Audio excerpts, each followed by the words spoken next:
नमो भगवते वासुदेवाय नमः।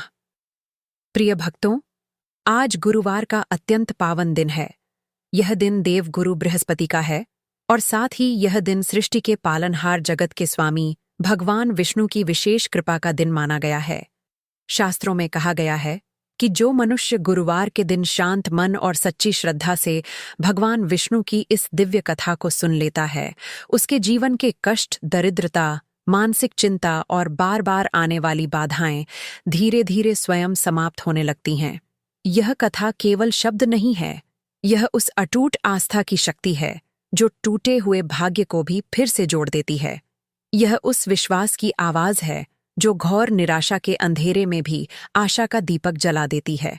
यदि आपके जीवन में काम बनते बनते बिगड़ जाते हैं, कड़ी मेहनत के बाद भी फल नहीं मिलता या घर में सुख शांति का वास नहीं है, तो आज की यह पावन कथा केवल आपके लिए ही है।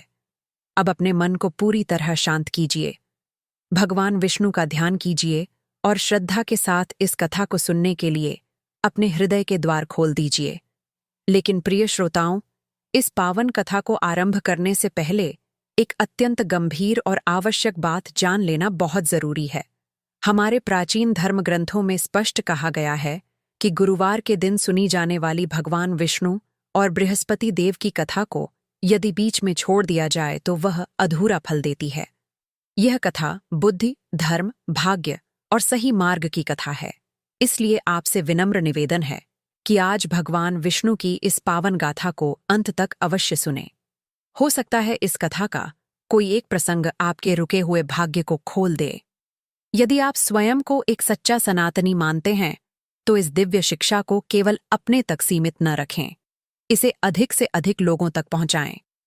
इसलिए इस वीडियो को लाइक करें, अपने मित्रों और परिवार के साथ साझा करें और हमारे चैनल अनंत भक्ति कथा को सब्सक्राइब करना न भूलें, ताकि भगवान विष्णु की कृपा से धर्म और सत्य की शिक्षाएं आपको निरंतर प्राप्त होती रहें।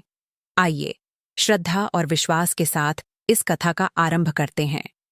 प्राचीन भारतवर्ष के पूर्वी भाग में एक अत्यंत सुंदर और मनोरम गांव था जिसका नाम था रामपुरी। रामपुरी कोई साधारण गांव नहीं था, बल्कि ऐसा लगता था मानो स्वयं प्रकृति ने अपनी पूरी सुंदरता वहां उड़ेल दी हो।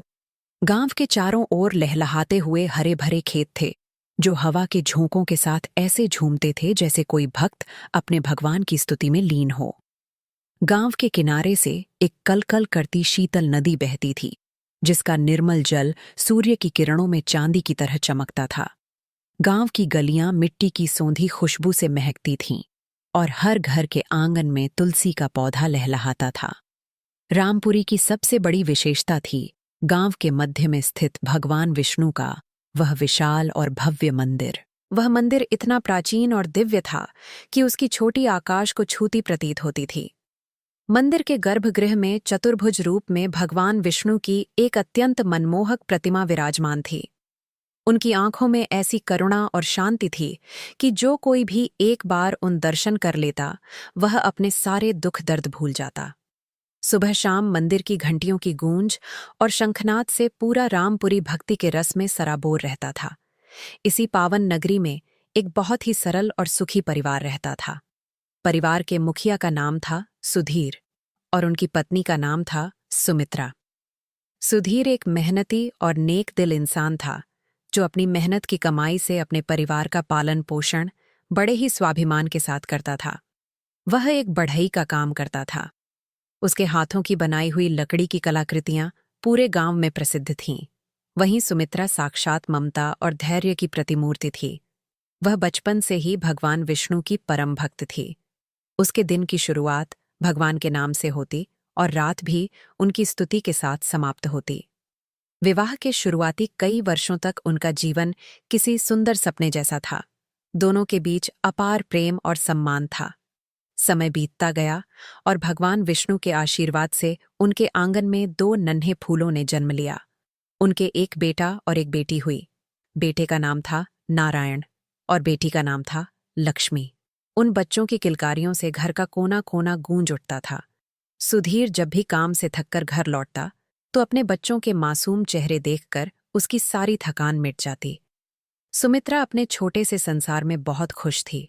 उसे लगता था कि भगवान ने उसे दुनिया की सारी दौलत दे दी है। लेकिन कहते हैं ना, समय का चक्र हमेशा एक जैसा नहीं रहता। सुख और दुख धूप छांव की तरह होते हैं। किसे पता था कि इस हंसते खेलते परिवार पर दुखों का एक ऐसा पहाड़ टूटने वाला है जो सब कुछ तहस नहस कर देगा। धीरे धीरे सुधीर की संगत बदलने लगी। वह गांव के कुछ ऐसे लोगों के साथ बैठने लगा जो गलत कार्यों में लिप्त थे। शुरुआत में तो सुमित्रा को कुछ समझ नहीं आया, लेकिन जब सुधीर देर रात घर लौटने लगा और उसकी बातों में चिड़चिड़ापन आने लगा, तो सुमित्रा का मन घबराने लगा। जिस सुधीर के हाथों में मेहनत की लकीरें और लकड़ी की सुगंध थी, अब उन हाथों में जुए के ताश के पत्ते रहने लगे। वह मदिरा पान करने लगा और धीरे धीरे उन तमाम गलत कार्यों के दलदल में ढंसता चला गया जिनसे वह कभी दूर भागता था। घर की स्थिति बिगड़ने लगी। कमाई का सारा पैसा जुए और शराब की भेंट चढ़ने लगा।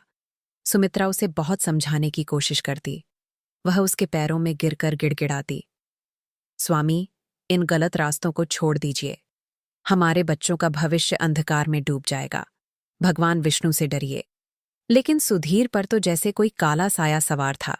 वह सुमित्रा की एक नहीं सुनता, उल्टा उसे गालियां देता और उसे बेरहमी से मारने पीटने लगा।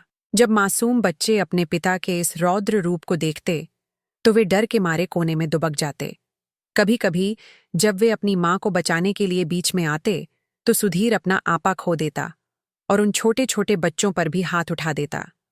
घर का वह आंगन जो कभी हंसी और प्रेम से गूंजता था, अब वहां केवल चीखें, सिसकियां और सन्नाटा पसरा रहता था। सुमित्रा का हृदय छलनी हो गया था। वह रात रात भर जागकर रोती और भगवान विष्णु की प्रतिमा के सामने बैठकर अपनी व्यथा सुनाती। उसके मन में हर पल यही चलता, हे नारायण, हे जगत के स्वामी, आपने मेरे सुहाग में यह कमी क्यों रख दी? मैंने तो जन्म से लेकर आज तक आपकी निस्वार्थ भक्ति की है, फिर मुझे मेरी भक्ति का यह कैसा फल मिल रहा है? मेरे पति को सही रास्ते पर ले आइए प्रभु, वरना मेरा यह घर पूरी तरह उजाड़ जाएगा। वह हर रोज मंदिर जाती और घंटों वहां बैठकर प्रार्थना करती। उसकी आंखों से बहते आंसू मंदिर की दहलीज को भिगो देते। पर जैसे सुधीर के हृदय पर पत्थर पड़ गए थे, वह और ज्यादा गलत रास्ते पर जाने लगा। घर में अब एक वक्त के भोजन के लिए भी लाले पड़ने लगे थे। उसके बच्चे भूख से बिलखते रहते। जब वे गांव के अन्य बच्चों को भरपेट खाना खाते और अच्छे कपड़े पहनते देखते तो उनके मासूम मन में भी ढेरों सवाल उठते। वे अपनी माँ के पास जाकर पूछते, माँ, क्या हमारे पास कभी पैसा नहीं होगा? क्या हमें कभी भरपेट भोजन और नए कपड़े नहीं मिलेंगे? पिताजी हमें प्यार क्यों नहीं करते? इन सवालों का सुमित्रा के पास कोई जवाब नहीं होता था। उसकी आंखों में बस करुणा और बेबसी के आंसू उमड़ आते। वह अपने बच्चों को गले से लगा लेती, पर उसकी ममता भी भूख के आगे कमजोर पड़ने लगी थी। सुमित्रा का शरीर अब काफी कमजोर हो चुका था। उसकी आंखों के नीचे काले घेरे पड़ गए थे और चेहरे की चमक कहीं खो गई थी। गरीबी, प्रताड़ना और बच्चों की भूख ने उसे भीतर से तोड़ दिया था। एक दिन जब घर में अन्न का एक दाना भी नहीं बचा और सुधीर ने शराब के नशे में उसे बहुत बुरी तरह पीटा, तो सुमित्रा का धैर्य जवाब दे गया। वह भागती हुई नदी के किनारे गई और एक पत्थर पर सिर झुकाकर बैठ गई। उसके मन में आत्मग्लानि और निराशा का गहरा सागर उमड़ रहा था। वह नदी की लहरों को देख रही थी और सोच रही थी कि क्या उसके जीवन का अंत भी इसी नदी की तरह शांत हो जाएगा। वह जोर जोर से विलाप कर रही थी, हे विष्णु भगवान, अब और परीक्षा मत लीजिए, मेरी पुकार सुनिए प्रभु।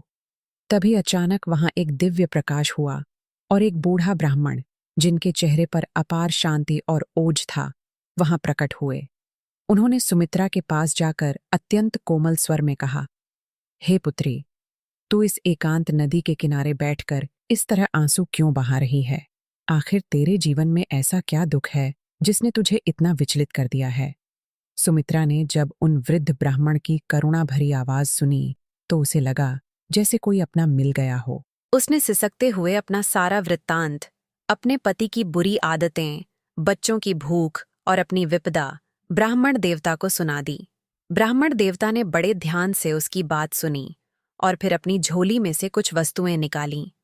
उन्होंने अत्यंत गंभीर होकर कहा, पुत्री, उदास मत हो। भगवान विष्णु के घर में देर है, अंधेर नहीं। यदि तू सच्ची श्रद्धा से 7 गुरुवार तक भगवान विष्णु का व्रत करेगी और उनकी पावन कथा सुनेगी तो तेरे सारे कष्ट मिट जाएंगे। यह वस्तुएं ले और गुरुवार के दिन प्रसाद बनाकर अपने पति के भोजन में मिला देना। धीरे धीरे उसका मन शुद्ध होगा और वह गलत रास्ते छोड़कर धर्म के मार्ग पर आ जाएगा। सुमित्रा की आंखों में उम्मीद की एक चमक जागी, लेकिन तभी ब्राह्मण देवता का स्वर और गंभीर हो गया। उन्होंने कहा, परंतु याद रखना पुत्री, जब तेरा पति बिल्कुल सही रास्ते पर आ जाए तब उसे भी स्वयं भगवान विष्णु के व्रत करने होंगे और कई कठिन परीक्षाओं से गुजरना पड़ेगा। तभी उसे अपने इन घोर पापों से पूरी तरह मुक्ति मिलेगी। क्या तू इसके लिए तैयार है? सुमित्रा ने हाथ जोड़कर कहा, हे देव, मैं अपने परिवार के लिए कुछ भी करने को तैयार हूं। प्रिय श्रोताओं, उस दिव्य ब्राह्मण देवता के अंतर्धान होने के बाद सुमित्रा के मन में एक नई आशा की किरण जगी थी। वह ब्राह्मण देवता द्वारा दी गई उन वस्तुओं को अपने आंचल में बांधकर हृदय से लगाकर घर की ओर बढ़ चली।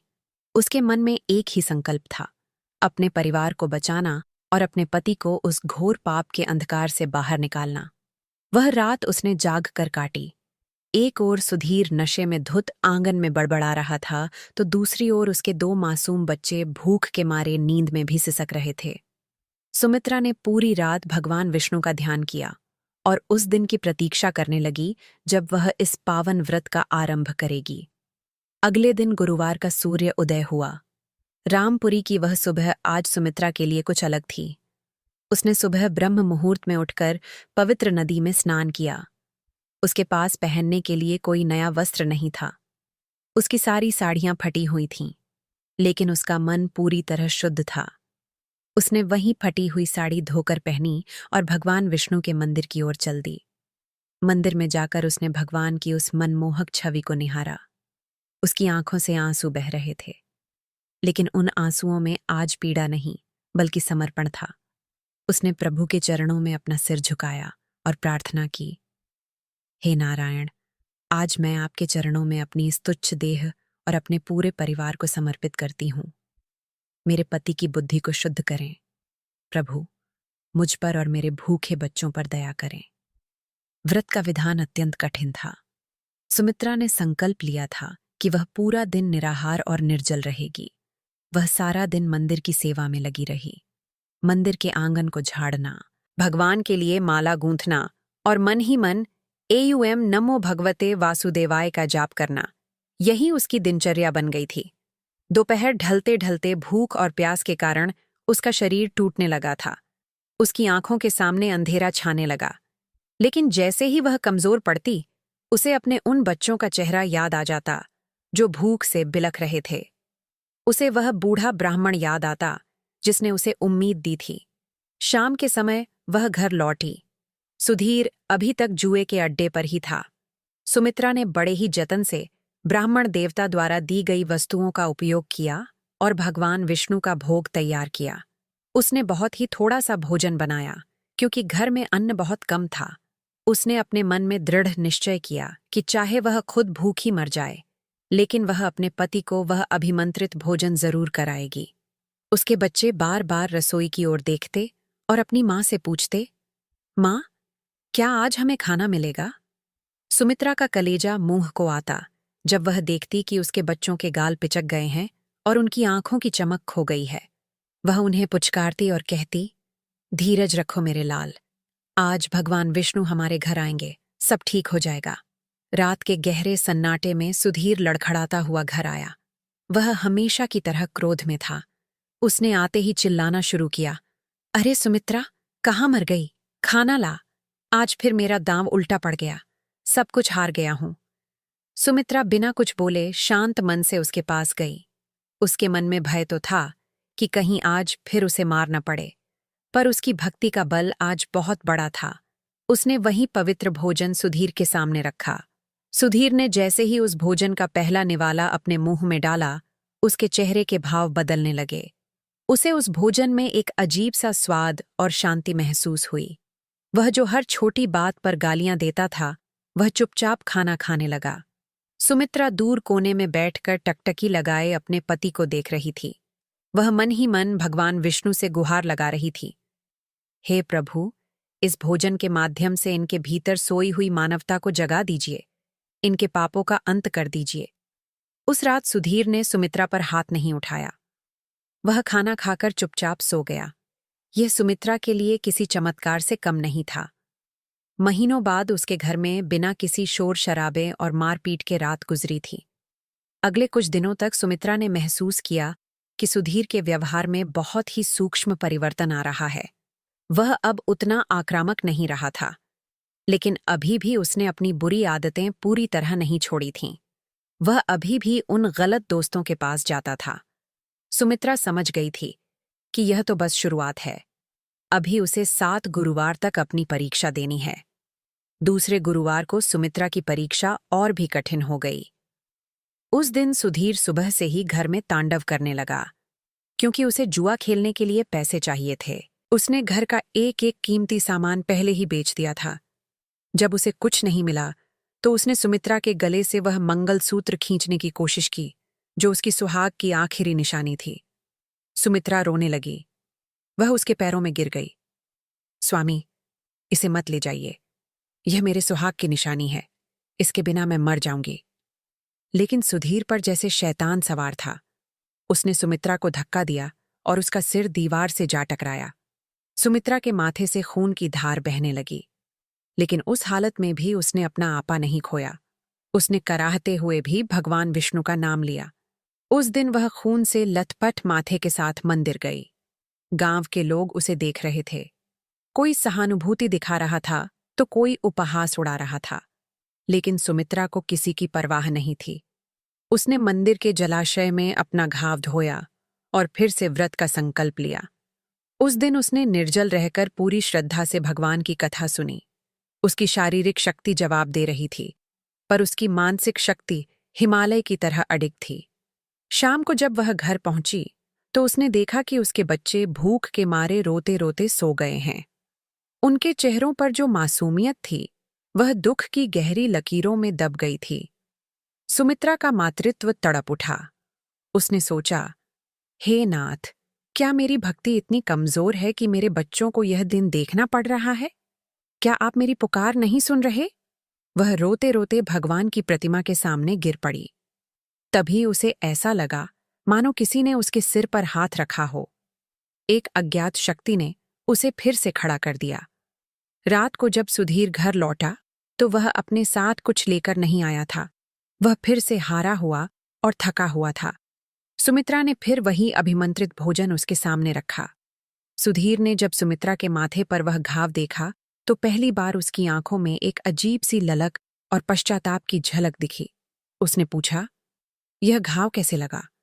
सुमित्रा ने केवल इतना कहा, यह आपके दिए हुए दुखों का तिलक है स्वामी, पर मुझे इसकी चिंता नहीं। मुझे चिंता आपकी है। सुधीर उस रात सो नहीं सका। वह बार बार करवटें बदलता रहा। उसे उन मासूम बच्चों के चेहरे दिखने लगे जो भूख से कमजोर हो गए थे। उसे अपना वह पुराना समय याद आने लगा जब वह एक नेक इंसान था। प्रिय श्रोताओं, समय बीत रहा था, लेकिन रामपुरी के उस छोटे से घर में छाई दरिद्रता की काली घटाएं छटने का नाम नहीं ले रही थीं। 2 गुरुवार बीत चुके थे। सुमित्रा के शरीर में अब जान नहीं बची थी, पर उसके प्राण उसकी भक्ति और उसकी ममता में अटके हुए थे। अब आगमन हुआ तीसरे गुरुवार का। यह वह दिन था जब सुमित्रा की सहन शक्ति की अंतिम सीमा का परीक्षण होना था। उस सुबह जब सुमित्रा जगी तो उसे लगा कि उसका शरीर पत्थर का हो गया है। कई दिनों से केवल जल पीकर और नाम मात्र का भोजन करके वह जीवित थी, क्योंकि जो थोड़ा बहुत अनाज घर में आता वह उसे अपने बच्चों के मुख में डाल देती। उस दिन घर में सन्नाटा ऐसा था जैसे कोई अनहोनी होने वाली हो। उसके दोनों बच्चे, नारायण और लक्ष्मी, भूख के मारे इतने निढाल हो चुके थे कि अब उनके पास रोने की भी शक्ति नहीं बची थी। उनकी ढंसी हुई आंखें अपनी माँ की ओर उठतीं तो ऐसा लगता मानो वे पूछ रही हों, माँ, क्या आज भी हमें भूखे पेट ही सोना होगा? सुमित्रा ने कांपते हाथों से अपनी फटी हुई चुनर संभाली और भगवान विष्णु के चरणों का ध्यान किया। वह मंदिर जाने के लिए निकली। लेकिन रास्ते में ही उसे चक्कर आ गया। वह गांव की धूल भरी पगडंडी पर गिर पड़ी। लोग पास से गुजर रहे थे, पर किसी ने रुककर सहायता नहीं की। कोई उसे पागल कहता तो कोई कहता कि यह अपने पति के कर्मों का फल भुगत रही है। लेकिन मैं आपको बताऊं, श्रोताओं, सुमित्रा के मन में उन लोगों के प्रति कोई द्वेष नहीं था।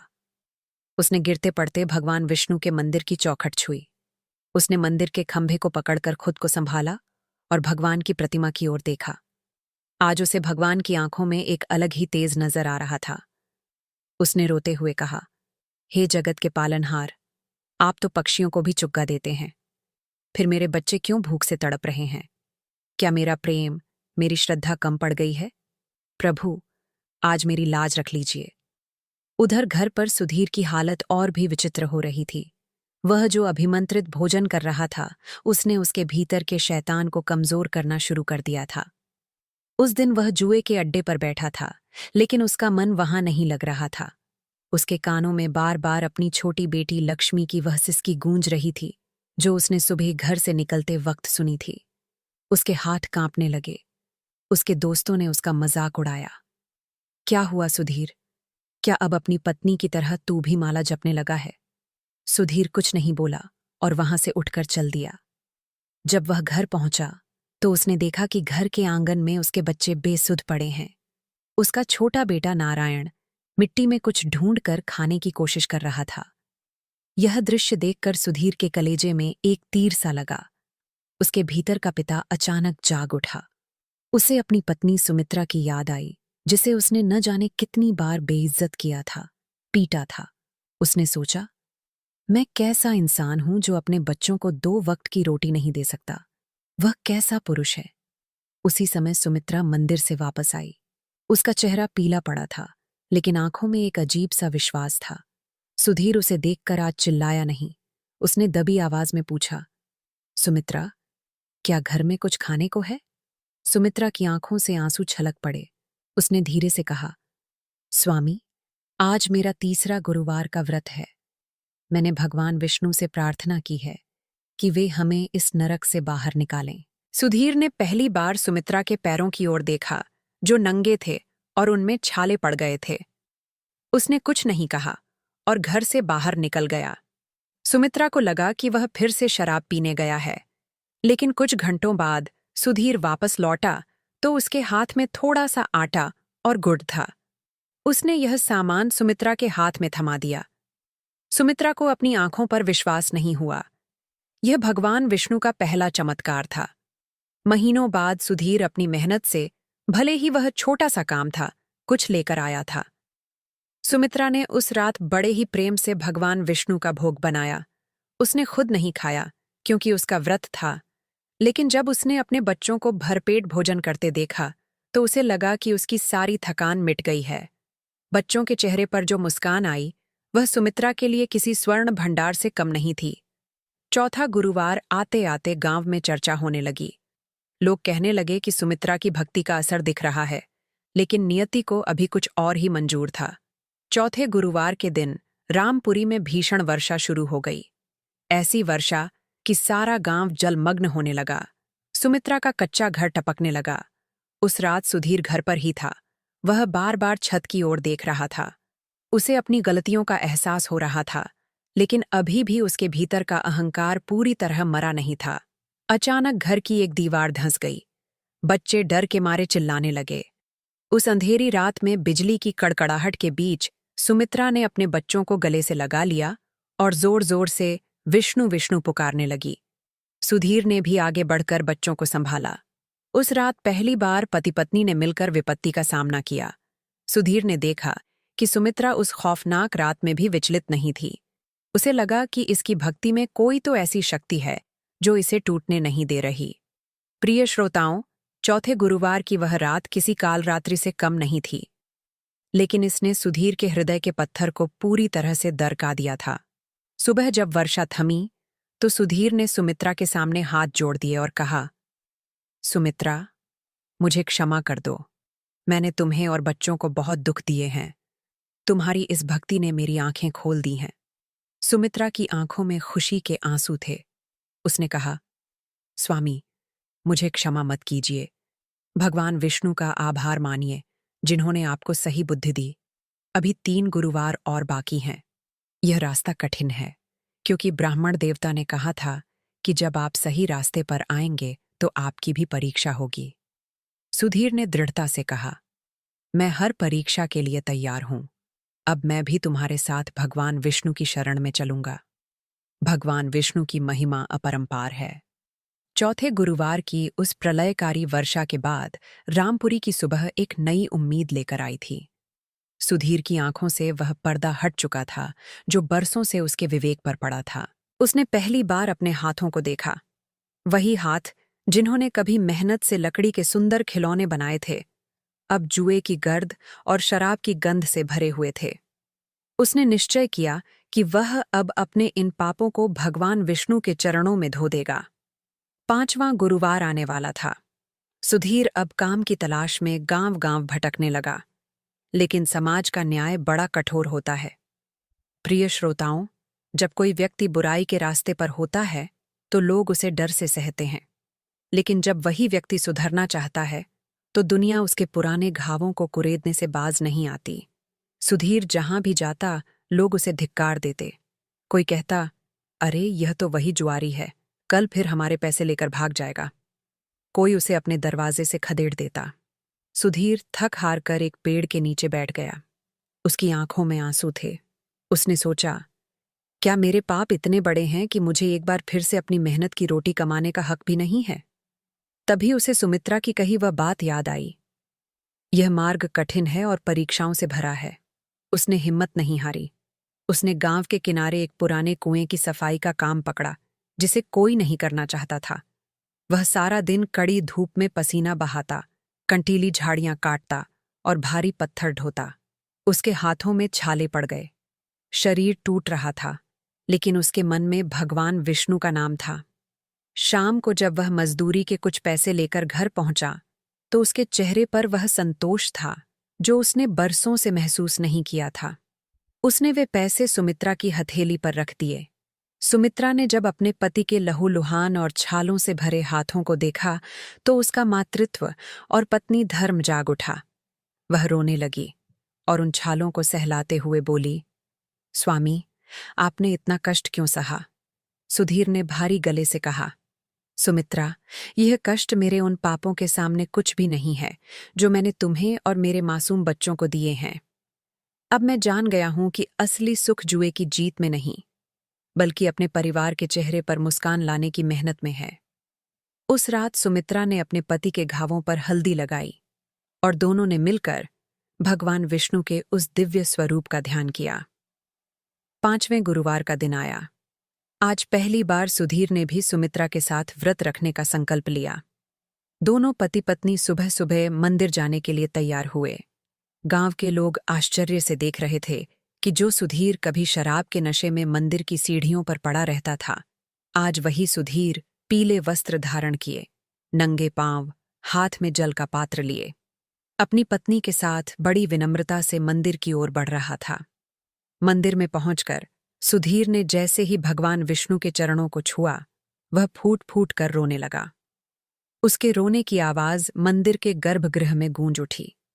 यह एक पापी का पश्चाताप था, जो ईश्वर को सबसे प्रिय होता है। सुमित्रा भी पास खड़ी रो रही थी, पर यह आंसू सुख के थे। उसने भगवान को धन्यवाद दिया कि उन्होंने उसके उजड़े हुए संसार को फिर से बसने की राह दिखाई। लेकिन जैसा कि ब्राह्मण देवता ने कहा था, अभी एक बड़ी परीक्षा बाकी थी। दोपहर के समय जब वे मंदिर से लौट रहे थे, अचानक सुधीर को तेज चक्कर आया और वह जमीन पर गिर पड़ा। उसका शरीर तपने लगा। उसे भीषण बुखार ने जकड़ लिया था। गांव के कुछ लोगों ने तंज कसा, देखो, भगवान की भक्ति करने चले थे और अभी से फल मिल गया। भगवान ने इसके पापों का हिसाब शुरू कर दिया है। सुमित्रा घबरा गई। वह सुधीर को जैसे तैसे घर लेकर आई। घर में न दवा थी न पैसा। सुधीर की हालत बिगड़ती जा रही थी। वह बेहोशी में भी बस यही कह रहा था, हे नारायण, मुझे मेरे पापों की सजा दे दीजिए, पर मेरे परिवार को और मत तड़पाइए। सुमित्रा ने हिम्मत नहीं हारी। उसने सुधीर के सिर पर ठंडी पट्टी रखी और लगातार विष्णु सहस्रनाम का पाठ करने लगी। उसके बच्चे अपने पिता के पास बैठकर उनके हाथ सहला रहे थे। छोटी बेटी लक्ष्मी ने अपनी टूटी फूटी आवाज में कहा, पिताजी, आप ठीक हो जाओ, हम अब भूखे नहीं रहेंगे। बच्चों की यह पुकार पत्थर को भी पिघला देती है। अगले 3 दिनों तक सुधीर बिस्तर से नहीं उठ पाया। घर में फिर से अन्न का संकट खड़ा हो गया, क्योंकि सुधीर काम पर नहीं जा सकता था। सुमित्रा के मन में एक बार फिर शंका ने दस्तक दी। क्या प्रभु अभी भी हमसे नाराज हैं? क्या हमने कोई चूक कर दी? लेकिन तभी उसे वह बूढ़ा ब्राह्मण याद आया जिसने कहा था कि परीक्षाओं से गुजरना होगा। उसने अपने मन को दृढ़ किया। छठा गुरुवार आया। सुधीर की हालत अभी भी बहुत कमजोर थी, लेकिन उसने जिद की कि वह व्रत नहीं तोड़ेगा। उसने बिस्तर पर पड़े पड़े ही हाथ जोड़कर भगवान विष्णु से प्रार्थना की। उसी दिन शाम को गांव का एक धनी सेठ, जो सुधीर का पुराना कर्जदार था, उनके घर पर आया। सुमित्रा डर गई कि कहीं वह अपने पैसे मांगने तो नहीं आया, लेकिन वह सेठ घर के भीतर आया और सुधीर के पैरों के पास बैठकर बोला, सुधीर भाई, मुझे क्षमा कर देना। कल रात मेरे सपने में भगवान विष्णु आए और उन्होंने मुझे आदेश दिया कि मैं तुम्हारा वह पुराना कर्ज माफ कर दूं और तुम्हें अपने अनाज के गोदाम में मुनीम का काम दे दूं। मुझे तुम्हारी ईमानदारी पर अब पूरा भरोसा है। ये सुनकर सुमित्रा और सुधीर की आंखों से आंसुओं की धारा बह निकली। यह भगवान विष्णु का साक्षात चमत्कार था। प्रभु ने न केवल उनके पापों को क्षमा किया, बल्कि उनके सम्मान को भी वापस लौटा दिया था। सुधीर धीरे धीरे ठीक होने लगा और अब उसके जीवन का एक ही लक्ष्य था, भगवान विष्णु की सेवा और अपने परिवार की खुशहाली। प्रिय श्रोताओं, समय अपनी मंद गति से बढ़ रहा था और रामपुरी के उस छोटे से घर में अब खुशियों की नई कोपलें फूटने लगी थीं। देखते ही देखते 6 गुरुवार बीत गए। सुमित्रा के उस अटूट विश्वास और सुधीर के सच्चे पश्चाताप ने नियति की रेखाओं को बदल दिया था। वह घर जो कभी कलह और दरिद्रता का केंद्र था, अब वहां सुबह शाम शंख की ध्वनि और कपूर की सुगंध महकने लगी थी। सुधीर अब उस धनी सेठ के यहां पूरी निष्ठा के साथ काम करने लगा था। उसकी ईमानदारी की चर्चा अब पूरे रामपुरी में होने लगी थी। लोग जो कल तक उसे धिक्कारते थे, अब उसकी मेहनत और बदले हुए स्वभाव को देखकर दांतों तले उंगली दबा लेते थे। अब आगमन हुआ 7वें और अंतिम गुरुवार का। यह कोई साधारण दिन नहीं था। सुमित्रा और सुधीर दोनों के लिए यह उनकी तपस्या की पूर्णता का दिन था। उस सुबह जब सुमित्रा जगी तो उसने देखा कि खिड़की से आती सूर्य की सुनहरी किरणें उसके बच्चों के मुस्कुराते चेहरों पर पड़ रही थीं। उसके बच्चे अब पहले की तरह बेजान और भूखे नहीं थे। उनके गालों पर गुलाबी रंगत लौट आई थी और उनकी आंखों में अब जीवन के सपने थे। सुमित्रा ने हाथ जोड़कर भगवान विष्णु को नमन किया और मन ही मन कहा, हे दयानिधान, आपने डूबती हुई नया को किनारा दे दिया। आज मेरा अंतिम व्रत है, बस अपनी कृपा बनाए रखना। सुमित्रा ने उठकर पूरे घर को साफ किया। उसने गोबर से आंगन लीपा और रंगोली सजाई। सुधीर भी आज सुबह जल्दी उठ गया था। उसने मंदिर जाने के लिए अपने सबसे अच्छे वस्त्र निकाले और सुमित्रा से बोला, सुमित्रा, आज जब हम मंदिर जाएंगे तो मैं भगवान के चरणों में संकल्प लूंगा कि अब से मेरा यह जीवन केवल धर्म और परिवार की सेवा के लिए होगा। मैं आज तक जो अधर्म के रास्ते पर चला, उसका भार अब मेरे मन से उतर रहा है। लेकिन प्रिय श्रोताओं, जैसा कि ब्राह्मण देवता ने चेतावनी दी थी, अंतिम फल प्राप्त करने से पहले एक घोर परीक्षा से गुजरना अनिवार्य होता है।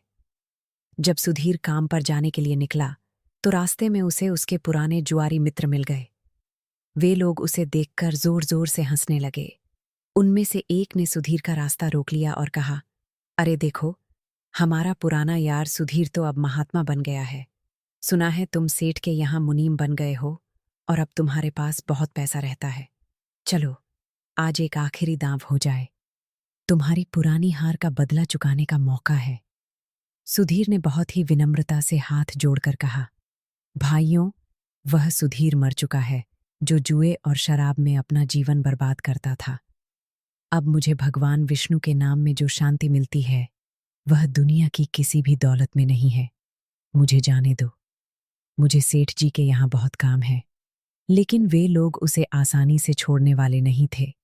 उन्होंने उसे उकसाने के लिए तरह तरह की बातें कहीं। उन्होंने उसके बच्चों और सुमित्रा के बारे में अपशब्द कहे। सुधीर के भीतर एक पल के लिए क्रोध की ज्वाला भड़की। उसका खून उबलने लगा।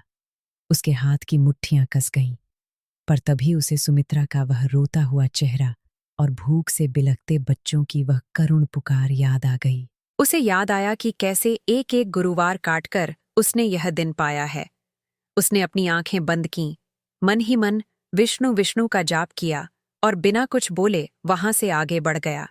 यह उसके धैर्य की पहली जीत थी। इधर घर पर सुमित्रा अंतिम गुरुवार की पूजा की तैयारी कर रही थी। तभी उसके द्वार पर एक अत्यंत वृद्ध और दुर्बल याचक आया। उसके वस्त्र फटे हुए थे और वह भूख के मारे कांप रहा था।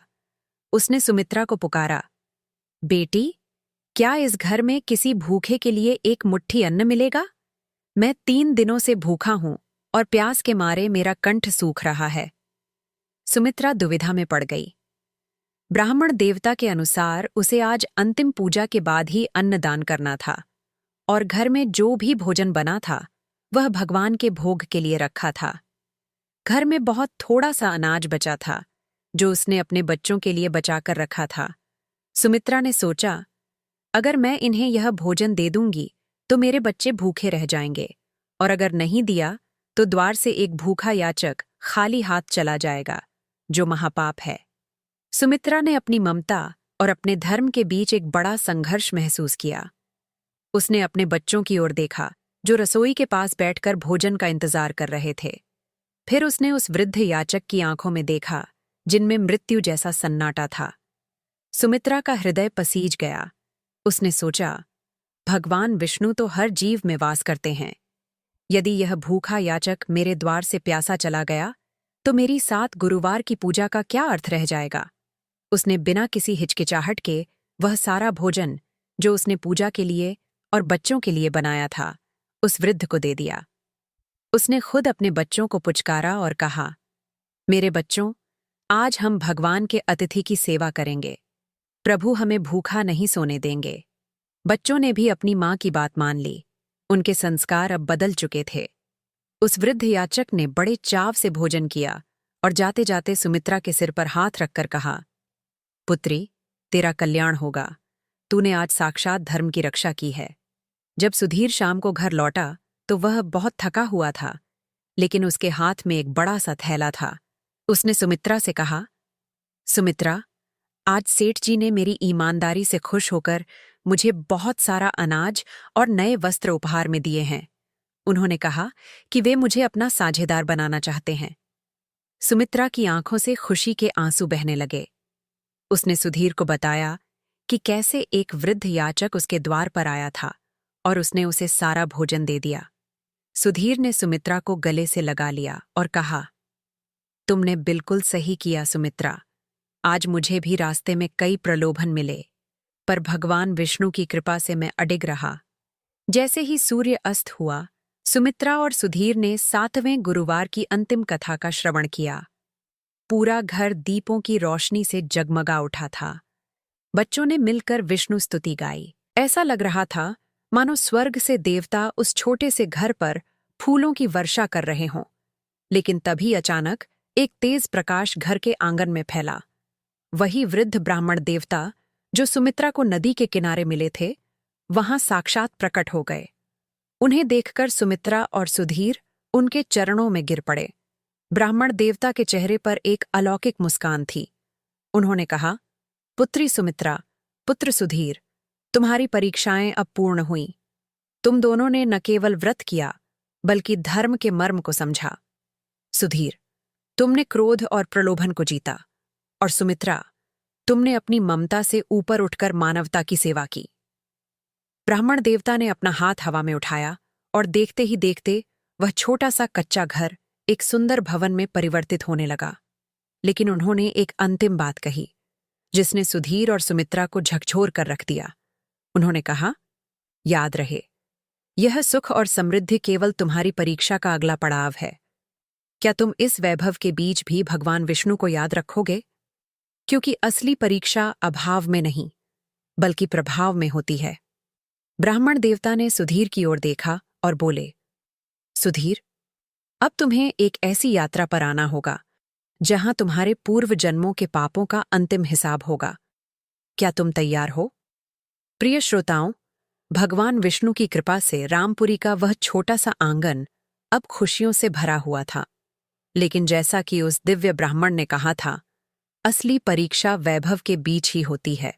7वें गुरुवार की उस अलौकिक रात के बाद, जब सब सो रहे थे, सुधीर की आंखों में नींद नहीं थी। उसके कानों में ब्राह्मण देवता के वे शब्द गूंज रहे थे, तुम्हें एक ऐसी यात्रा पर जाना होगा जहां तुम्हारे पूर्व जन्मों के पापों का अंतिम हिसाब होगा। अगली सुबह का सूरज अभी निकला ही था कि सुधीर ने अपना झोला उठाया। वह अपनी पत्नी सुमित्रा और सोते हुए बच्चों के पास गया। उसकी आंखों में आंसू थे, पर मन में एक दृढ़ संकल्प। उसने धीरे से सुमित्रा को जगाया। सुमित्रा ने जब सुधीर को यात्रा के लिए तैयार देखा तो उसका कलेजा कांप उठा। उसने कांपते हुए स्वर में पूछा, स्वामी, यह महल, यह धन, यह सुख, अब जब सब कुछ ठीक हुआ है तो आप हमें छोड़कर कहाँ जा रहे हैं? क्या प्रभु हमसे फिर से रुष्ट हो गए हैं? सुधीर ने सुमित्रा के हाथ थामे और बड़े ही मार्मिक स्वर में कहा, नहीं सुमित्रा, प्रभु रुष्ट नहीं है। वे तो दयालु हैं। उन्होंने मुझे वह सब दिया जिसके मैं लायक भी नहीं था। लेकिन मेरे भीतर का अपराध बोध मुझे चैन से जीने नहीं दे रहा। मैंने जुए में न जाने कितने घरों को उजाड़ा है, न जाने कितने मासूमों के मुंह का निवाला छीना है। जब तक मैं उन पापों का प्रायश्चित अपनी आंखों से उस दुख को देखकर नहीं कर लेता, तब तक मैं इस राजसी सुख का भोग नहीं कर पाऊंगा। मुझे आज्ञा दो। मैं उन लोगों को ढूंढने जा रहा हूं जिन्हें मैंने कभी दुख दिए थे। सुमित्रा का हृदय भर आया।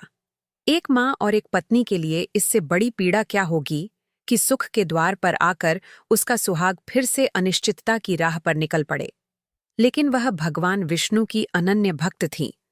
उसने अपने आंसुओं को पोंछा और कहा, स्वामी, यदि आपका धर्म आपको पुकार रहा है तो मैं आपके मार्ग में बाधा नहीं बनूंगी। मैं और मेरे बच्चे यहां रहकर भगवान विष्णु का गुणगान करेंगे और आपकी प्रतीक्षा करेंगे। छोटे छोटे बच्चे भी जाग गए थे। वे अपने पिता की टांगों से चिपक गए। पिताजी, हमें छोड़कर मत जाओ। अब तो हमारे पास खाना भी है। अब तो आप हमें मारते भी नहीं। फिर क्यों जा रहे हो? बच्चों की यह करुण पुकार सुनकर सुधीर का कलेजा फट गया। पर वह जानता था कि बिना पूरी शुद्धि के यह सुख केवल एक भ्रम है। सुधीर रामपुरी की सीमाओं को छोड़कर दूर दराज के गांवों की ओर निकल पड़ा। वह नंगे पांव तपती धूप और कंकरीली राहों पर चल रहा था। चलते चलते वह एक ऐसे गांव पहुंचा जहां बरसों पहले वह जुआ खेलने जाया करता था। वहां उसने देखा कि एक जर्जर झोपड़ी के बाहर एक बूढ़ी विधवा मां बैठी रो रही है। सुधीर को याद आया, ये वही घर था जिसके मुखिया ने सुधीर के साथ जुए में अपनी आखिरी जमीन हार दी थी और फिर लोकलाज के डर से प्राण त्याग दिए थे। सुधीर का सिर शर्म से झुक गया। उसने देखा कि उस घर के बच्चे दाने दाने को तरस रहे हैं। उसने अपनी झोली से वह सारा धन निकाला जो सेठ ने उसे उपहार में दिया था और उस मां के चरणों में रख दिया। उसने रोते हुए कहा, मां, मुझे पहचानो। मैं वही पापी हूं जिसने तुम्हारे घर का चिराग बुझाया था। आज मैं भगवान विष्णु की शरण में हूं और अपने पापों की भीख मांगने आया हूं। यह धन लो और मुझे क्षमा कर दो। वह मां पहले तो क्रोधित हुई, पर सुधीर की आंखों में पश्चाताप के आंसू और उसके कंठ से निकलता विष्णु विष्णु का नाम देखकर उसका हृदय पिघल गया।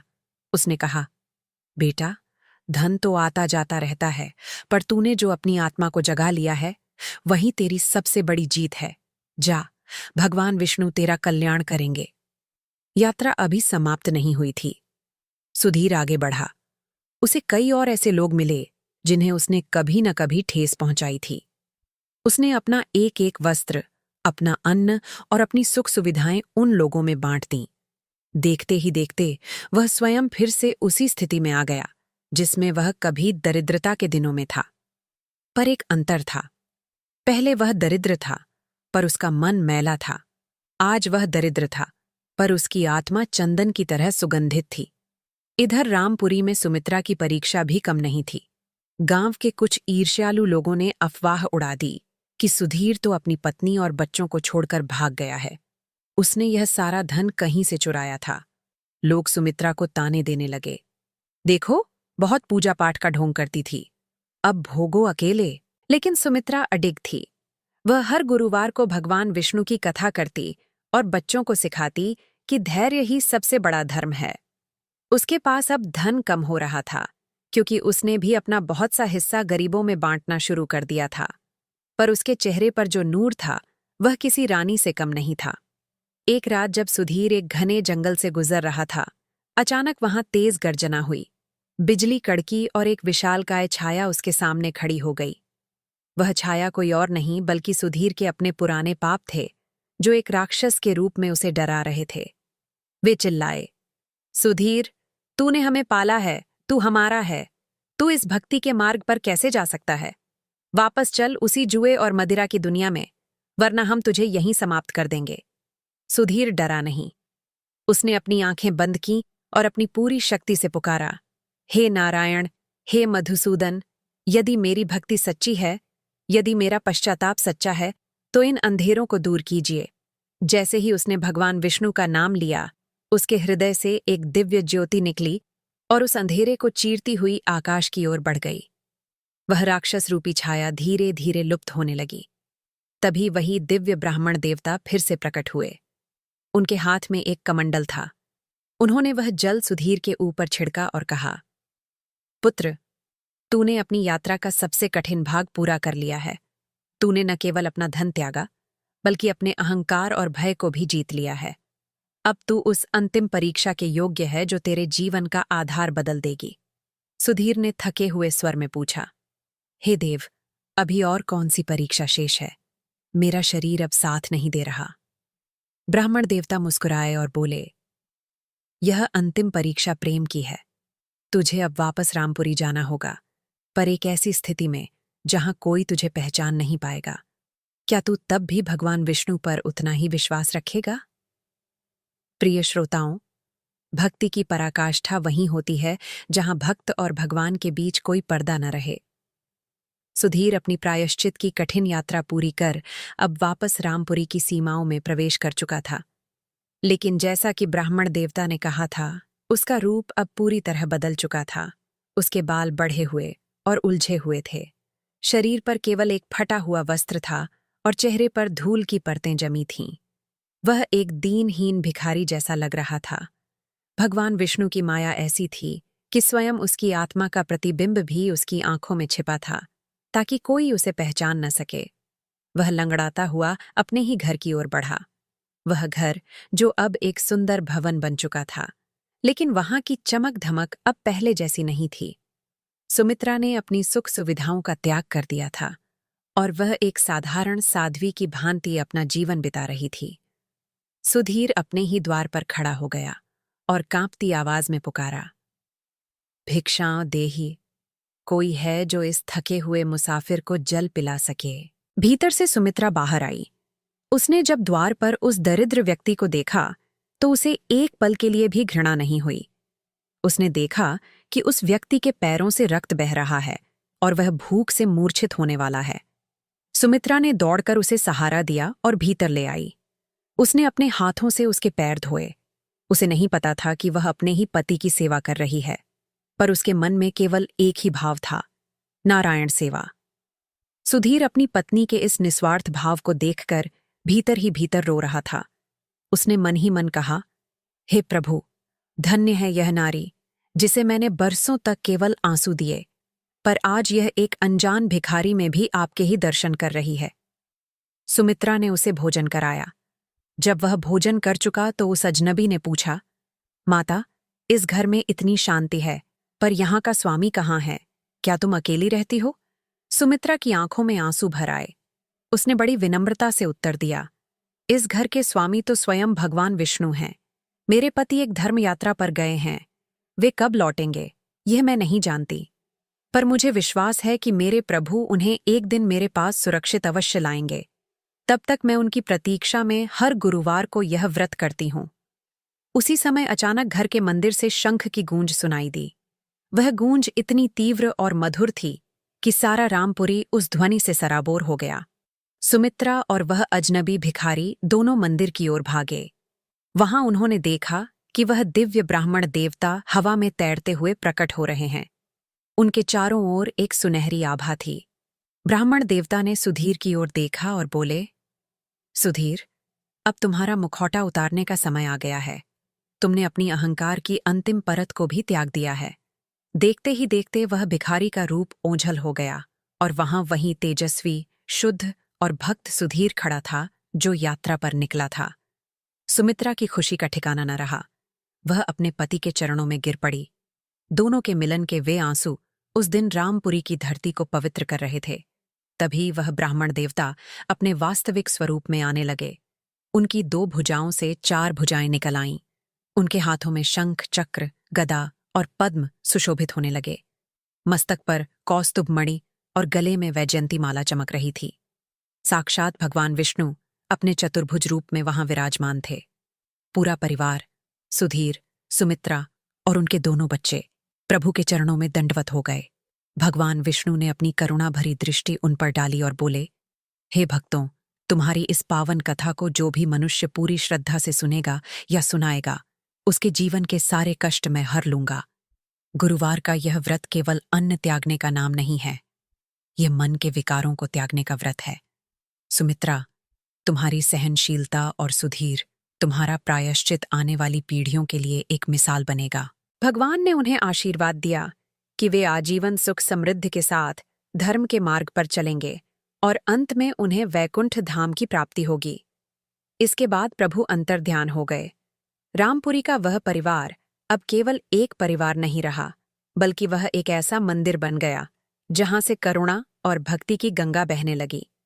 सुधीर और सुमित्रा ने अपना पूरा जीवन भगवान विष्णु के चरणों में समर्पित कर दिया और हर गुरुवार को गांव के लोगों को इस पावन कथा का ज्ञान देने लगे। प्रिय श्रोताओं, यह थी भगवान विष्णु और उनके भक्तों की वह हृदय विदारक और मंगलकारी कथा। यह कथा हमें सिखाती है कि चाहे समय कितना भी विपरीत क्यों न हो, यदि मन में विश्वास और प्रभु के प्रति समर्पण हो तो बड़े से बड़ा संकट भी टल जाता है। भगवान विष्णु हर हृदय में वास करते हैं। बस जरूरत है तो सुमित्रा जैसा धैर्य और सुधीर जैसा पश्चाताप दिखाने की।